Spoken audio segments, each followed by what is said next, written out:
تو یہ بتائیں وضو کی ابتدا کیسے ہوئی؟ میں اور آپ وضو تو کرتے ہیں نا. آؤ میں آپ کو بتاتا ہوں مولا علی نے کیا جواب دیا.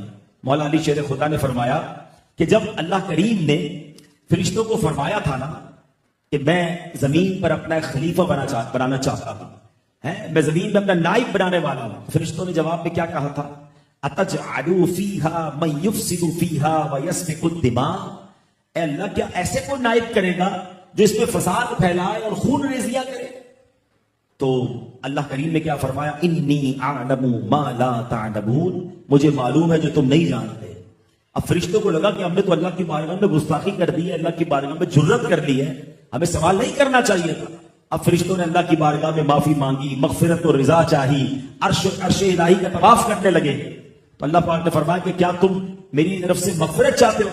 جی یا اللہ، ہم تجھ سے مغفرت چاہتے ہیں، معافی چاہتے ہیں. اللہ نے فرمایا ایک میرے عرش کے نیچے نہر ہے جس کا نام نہر الحیوان ہے، وہاں چلے جاؤ. فرشتے وہاں پہنچ گئے. پہلے کہا ہاتھ دھو، انہوں نے ہاتھ دھوئے. ارشاد ہوا 3 بار کلی کرو، انہوں نے 3 بار کلی کی. پھر ارشاد ہوا کہ 3 بار ناک پہ پانی ڈالو، فرشتوں نے ناک پہ پانی ڈالا. چہرہ دھونے کا حکم دیا گیا، ہاتھ کونیوں سمیت دھونے کا حکم دیا گیا، سر کا مسح کا حکم دیا گیا، پیر دھونے کا حکم دیا گیا. سبحان اللہ. پھر اللہ کریم نے فرمایا اب کہو سبحانک اللہم وبحمدک اشہد ان لا الہ الا انت استغفرک واتوب الیک. فرشتوں نے ایسا کر لیا. اب اللہ نے فرمایا کہ اے فرشتوں، جو بھی صاحب ایمان یہ کرے گا جو تم نے کیا ہے، میں اسے اپنی مغفرت اور رضا سے نواز دوں گا. فرشتوں نے کہا یا اللہ، یہ مہربانی صرف ہمارے لیے ہے؟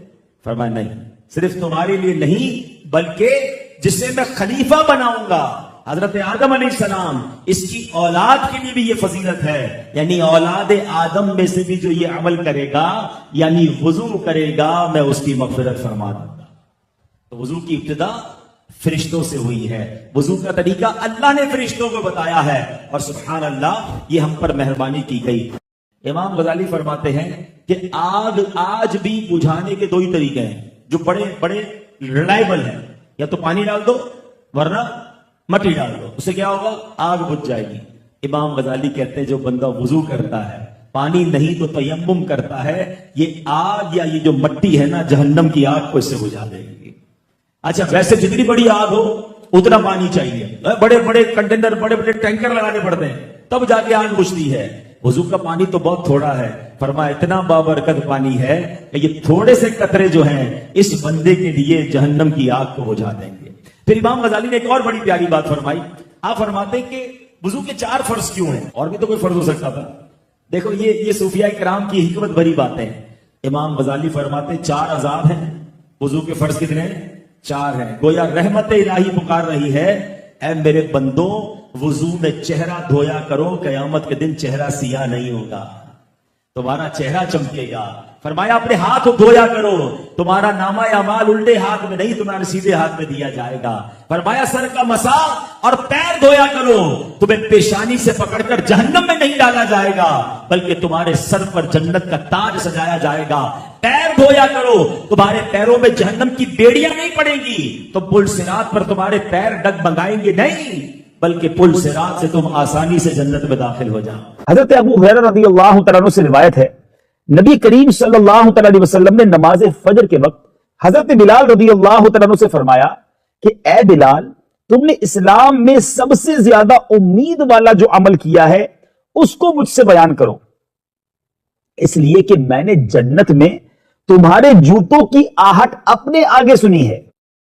تو حضرت بلال رضی اللہ تعالیٰ عنہ نے عرض کی، سب سے زیادہ امید والا عمل یہی میرا ہے کہ میں دن یا رات کسی گھڑی میں جب بھی وضو کرتا ہوں تو اس وضو سے میرے مقدر میں جو نماز لکھی ہوئی ہے اس کو پڑھ لیتا ہوں. سبحان اللہ سبحان اللہ. گویا یہ تحیت الوضو کی نماز ہے.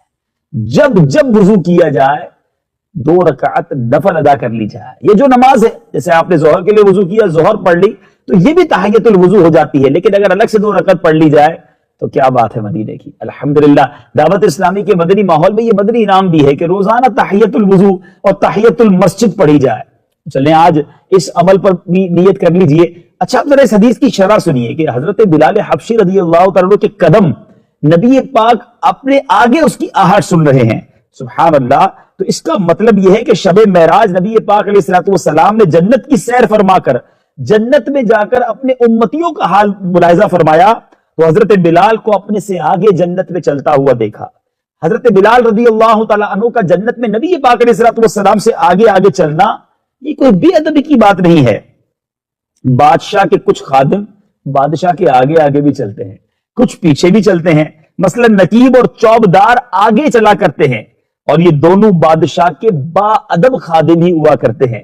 سبحان اللہ. اس حدیث پاک میں حضرت بلال حبشی رضی اللہ تعالیٰ عنہ کے بلند درجے کا بھی پتہ چلتا ہے کہ وہ جنت میں نبی پاک علیہ الصلوۃ والسلام کے نقیب بن کر حضور کے آگے آگے سبحان اللہ نبی پاک علیہ الصلوۃ والسلام کی آمد کا گویا اعلان کرتے کرتے ہوئے چلیں گے.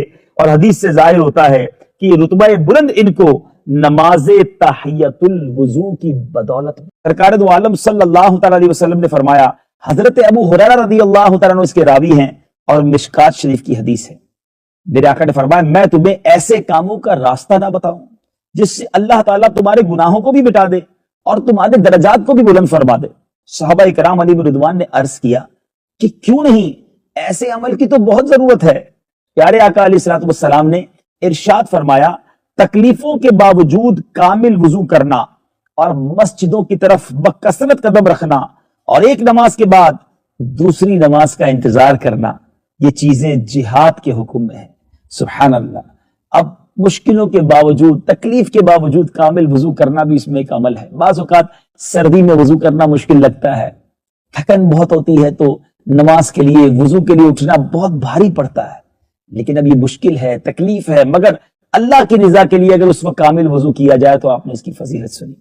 مشکات شریف کی ایک اور حدیث ہے, حضرت عثمان رضی اللہ تعالیٰ عنہ سے روایت ہے, رسول اکرم صلی اللہ تعالیٰ علیہ وسلم نے فرمایا جو بہترین طریقے سے وضو کرے تو اس کے بدن سے اس کے تمام گناہ نکل جاتے ہیں, یہاں تک کہ اس کے ناخنوں کے نیچے کے گناہ بھی نکل جاتے ہیں. آپ نے حضرت موسیٰ علیہ الصلوۃ والسلام اور فرعون کے واقعے کو کئی انداز سے اور ہو سکتا ہے کئی بار سنا ہوگا, لیکن دریائے نیل میں غرق ہونے کی بات تو ہم میں سے شاید بہت سارے ناظرین جانتے ہوں, لیکن شاید بہت سارے مدنی چینل کے ناظرین کو یہ نہ پتا ہو کہ دریائے نیل میں غرق ہونے سے پہلے فرعونیوں پر کچھ بڑے ہی عجیب و غریب اور بڑی خوفناک عذاب بھی آئے. اور آج کا جو موضوع ہے 5 خوفناک عذاب, یہ کون سے عذاب تھے جو لگاتار آئے؟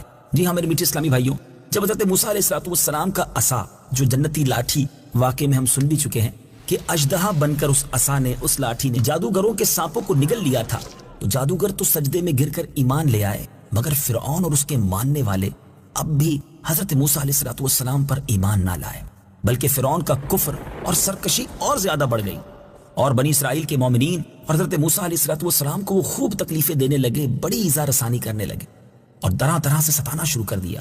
فرعون کے ان مظالم سے تنگ آ کر حضرت موسیٰ علیہ الصلوۃ والسلام نے اللہ تبارک و تعالیٰ کی بارگاہ میں کچھ اس طرح دعا مانگی کہ اے میرے رب, فرعون بہت ہی سرکش ہو گیا ہے اور اس کی قوم نے عہد شکنی یعنی وعدہ خلافی کی ہے, لہٰذا تو انہیں ایسے عذابوں میں گرفتار فرما جو ان کے لیے سزاوار ہو اور میری قوم اور بعد والوں کے لیے عبرت ہو.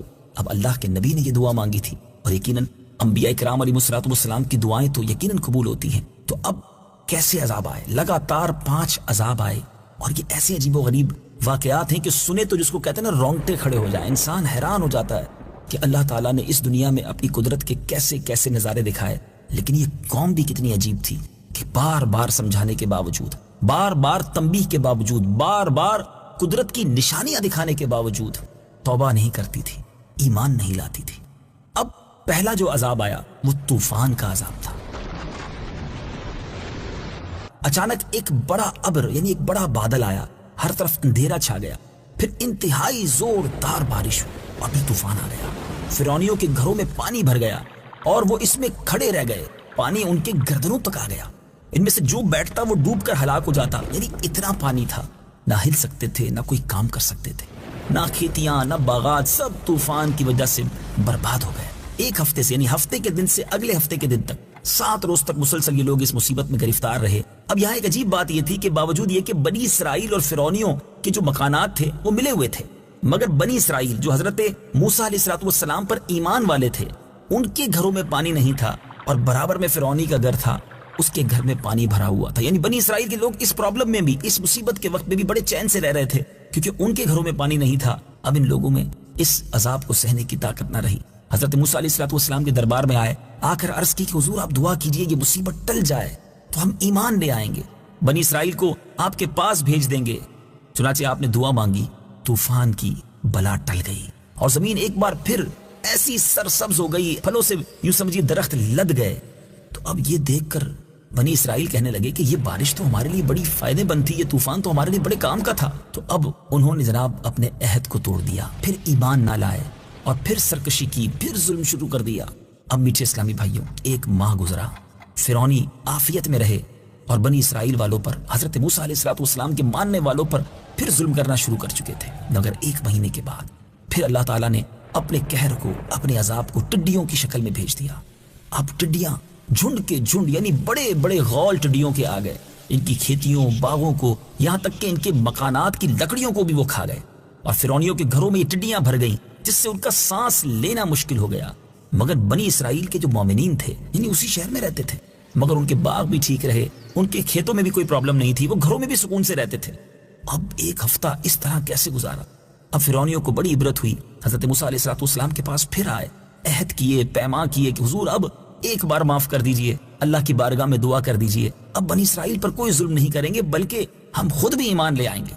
اب اللہ کے نبی ہیں، اپنی قوم کا یہ حال دیکھا، فرعونیوں کی یہ آہوزاری دیکھی، آپ کے دل میں مزید نرمی آئی، آپ نے اللہ عز و جل کی بارگاہ میں دعا کی اور یہ ٹڈیاں جو تھیں یہ چلی گئیں، یعنی عذاب ختم ہو گیا۔ ایک ہفتہ عذاب رہا۔ اب میٹھے اسلامی بھائیوں، جیسے ہی یہ عذاب ختم ہوا، یہ لوگ پھر سکون میں ہوئے۔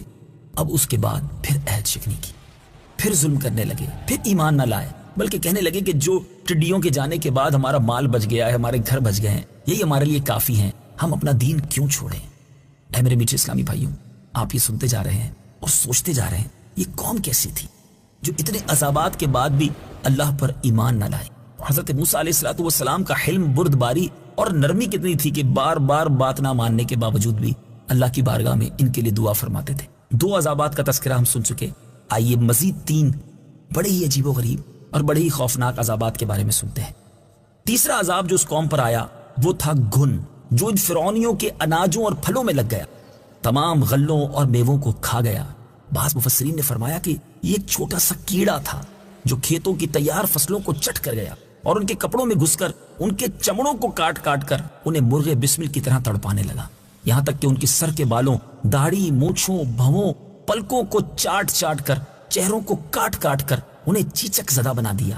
یہ کیڑے ان کے کھانوں، پانیوں اور برتنوں میں گھس جاتے تھے، جس سے یہ لوگ نہ کچھ کھا سکتے تھے، نہ پی سکتے تھے، نہ لمحہ بھر کے لیے سو سکتے تھے۔ ایک ہفتہ ایسی تکلیف میں گزرا۔ اب میٹھے میٹھے اسلامی بھائیوں، ایک ہفتے کے بعد وہ بلبلا اٹھے، حضرت موسیٰ علیہ السلام کے حضور حاضر ہو کر پھر دعا کی درخواست کرنے لگے، ایمان لانے کا وعدہ کرنے لگے۔ چنانچہ آپ نے ان لوگوں کی بے قراری اور آہوزاری دیکھ کر بارگاہ خداوندی میں اپنے ہاتھوں کو اٹھایا، پھر ان کے لیے عافیت کی دعا فرمائی، عذاب ان سے رفع دفع ہو گیا۔ لیکن یہ فرعونی پھر نہ مانے، پھر عہد توڑا، پھر ایمان نہ لائے، پھر بنی اسرائیل والوں پر ظلم کرنے لگے۔ کیسی عجیب و غریب قوم تھی۔ ایک ماہ تو گزرا، مگر پھر اس قوم پر ایک اور عذاب نازل ہوا، اور یہ مینڈک کا عذاب تھا۔ ہو سکتا ہے آپ سوچ رہے ہوں گے کہ اتنی عجیب و غریب باتیں کیا واقعی قرآن میں موجود ہیں؟ کچھ انتظار کیجئے، یہ 5 عذاب جب آپ سن چکیں گے تو اس کے بعد قرآن پاک کی آیات بھی تو آپ نے سننی ہے جس میں ان عذابات کا تذکرہ ہے۔ کیسے کیسے عبرت انگیز قصے اور واقعات ہمارے پیارے قرآن میں موجود ہیں۔ بہرحال ان فرعونیوں کی بستیوں اور ان کے گھروں میں اچانک بے شمار اب مینڈک آ گئے۔ یہ چوتھا عذاب تھا، مگر وہ مینڈک کتنے تھے کہ جو آدمی جہاں بھی بیٹھتا تھا اس کی مجلس میں ہزاروں مینڈک بھر جاتے تھے۔ کوئی آدمی بات کرنے یا کھانے کے لیے منہ کھولتا تو اس کے منہ میں مینڈک گھس جایا کرتے، ہانڈیوں میں مینڈک، ان کے جسموں پر سینکڑوں مینڈک سوار رہتے، اٹھنے بیٹھنے لیٹنے الغرض ہر جگہ پر مینڈکوں سے انہیں نجات نہ ملتی تھی۔ اس عذاب سے فرعونی رو پڑے، گر گڑاتے ہوئے، روتے ہوئے ایک بار پھر حضرت موسیٰ علیہ السلام کے دربار میں آئے اور آپ سے معافی مانگی، وعدہ کیا کہ ایمان لے آئیں گے، اب ظلم نہیں کریں گے۔ آپ نے پھر دعا کی رب کی بارگاہ میں، یہ عذاب بھی دور کر دیا گیا۔ مگر جیسے ہی کچھ سکون ہوتا تھا پھر سرکشی آ جاتی، پھر ظلم بڑھ جاتا، پھر ایمان نہ لاتے۔ ایک ماہ گزرا، اب ایک 5واں عذاب آیا، اور وہ عذاب تھا خون کا۔ جی ہاں، ایک دم بالکل اچانک ان لوگوں کے تمام کنووں میں، نہروں میں سارا پانی جو تھا وہ خون بن گیا۔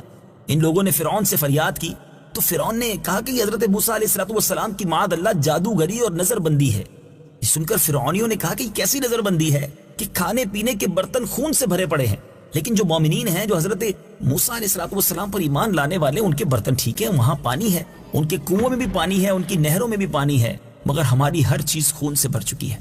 تو اب فرعون نے بڑی عجیب بات کی کہ ایسا کریں کہ مومنین جس کنویں سے پانی نکالتے ہیں، فرعونی بھی وہیں سے پانی نکالیں۔ اب خدا کی شان دیکھیں کہ اسی برتن سے پانی نکالا جاتا، جب مومنین برتن ڈال کر پانی نکالتے تو صاف، میٹھا اور شیریں ہوا کرتا، مگر اسی برتن کو پھر فرعون کے ماننے والے کنویں میں ڈالتے تو جب واپس نکالا جاتا تو خون سے بھر جاتا۔ اب اس کے بعد فرعونیوں نے ایک اور ریکویسٹ کی، مومنین کے پاس آئے اور کہا کہ ہم دونوں ایک ہی برتن سے پانی پیئیں گے۔ اللہ کی قدرت کا وہ نظارہ بھی دنیا نے دیکھا کہ برتن ایک ہوتا جس میں پانی نظر آ رہا ہوتا، مومنین پانی پیتے تو منہ میں میٹھا پانی جاتا تھا، اور اسی برتن سے جب فرعونی منہ لگاتا تھا تو اس کے منہ میں جا کر وہ پانی خون بن جایا کرتا تھا۔ پیچھے پیچھے اسلامی بھائیوں، اب ایسا برا حال ہو گیا پیاس سے کہ فرعونیوں نے پتوں کو اور گھاس کو اٹھا کر اسے نچوڑ کر چبانا شروع کیا کہ اس کے ذریعے کچھ پیاس بجھائی جائے، لیکن درختوں کے پتوں اور گھاس کا جو رطوبت تھی، اس کا جو رس تھا، وہ بھی خون بن کر ان کے منہ میں جانے لگا۔ اب یہ گڑ گڑاتے ہوئے، روتے ہوئے، بلبلاتے ہوئے حضرت موسیٰ علیہ السلام کے پاس پھر حاضر ہوئے اور معافی مانگی۔ آپ نے ایک بار پھر انہیں معاف کیا، پھر اللہ کی بارگاہ میں دعا کی، اس عذاب کو دور کر دیا گیا۔ میرے میٹھے میٹھے اسلامی بھائیوں، یہ 5 عذاب مسلسل ہر ایک ہفتے کے دن آتے، دوسرے ہفتے کے دن تک، یعنی 7 دن مسلسل چلتے رہتے، پھر آپ دعا فرماتے، عذاب تو ٹل جاتا، 1 مہینہ گزرنے کے بعد پھر سنیچر کا دن آتا تو دوسرا عذاب آ جاتا، یہ قوم سرکشی کرتی رہی، آپ معاف فرماتے رہے۔ آج ہم پر بھی جب کوئی مصیبت آتی ہے تو دل نرم ہو جاتا ہے۔